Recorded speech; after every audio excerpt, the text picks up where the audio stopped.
વિશ્વ પર્યાવરણ દિવસ નિમિત્તે મહીસાગરમાં કાનૂન સેવા સત્તા મંડળ દ્વારા લોકનાટ્ય ભવાઈ કાર્યક્રમ યોજાયો। વિશ્વ પર્યાવરણ દિવસ નિમિત્તે મહીસાગર જિલ્લા કાનૂની સેવા સત્તા મંડળ દ્વારા લુણાવાડા કાલિકા માતા ડુંગર ખાતે વૃક્ષારોપણ કરવામાં આવ્યું હતું। આ ઉપરાંત પ્લાસ્ટિક પ્રદૂષણનો અંત લાવો થીમ અંતર્ગત મહીસાગર જિલ્લા કાનૂની સેવા સત્તા મંડળ દ્વારા લુણાવાડાના જિલ્લા ન્યાયાલય ખાતે પ્લાસ્ટિક પ્રદૂષણની ગંભીર અસરો અને તેના નિવારણ અંગે જાગૃતિ લાવવા માટે એક ભવાઈ નાટક યોજાયું હતું। ભવાઈ નાટક દ્વારા કલાકારોએ સચોટ અને અસરકારક રીતે પ્લાસ્ટિક પ્રદૂષણથી થતી પર્યાવરણીય અને માનવ સ્વાસ્થ્ય પરની વિપરીત અસરોનું ચિત્રણ કર્યું હતું।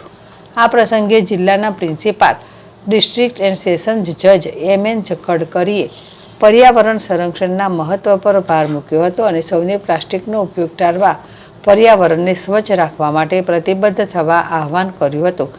જિલ્લા ન્યાયાલયના પ્રાંગણમાં પ્લાસ્ટિક પ્રદૂષણનો અંત લાવો થીમ આધારિત મનમોહક રંગોળી કરવામાં આવી હતી।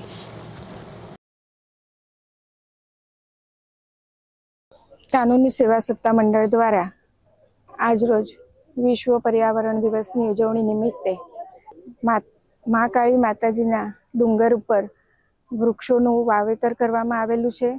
તેમજ જનજાગૃતિ માટે ભવાઈનો કાર્યક્રમ રાખી અને લોકોમાં જાગૃતિ લાવવામાં આવેલી છે।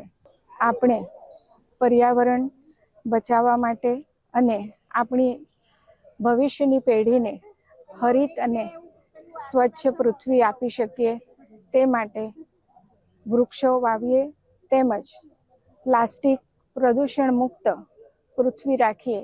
પ્લાસ્ટિકના પ્રદૂષણના કારણે પૃથ્વી ઉપરનું જીવ નષ્ટ થઈ શકે છે અને તે માટે આપણે ઓછામાં ઓછો પ્લાસ્ટિકનો ઉપયોગ કરીએ, વૃક્ષો વાવીએ અને વૃક્ષોનું જતન કરી અને પર્યાવરણ બચાવીએ। તે જ આજનો સંકલ્પ લેવાનો છે।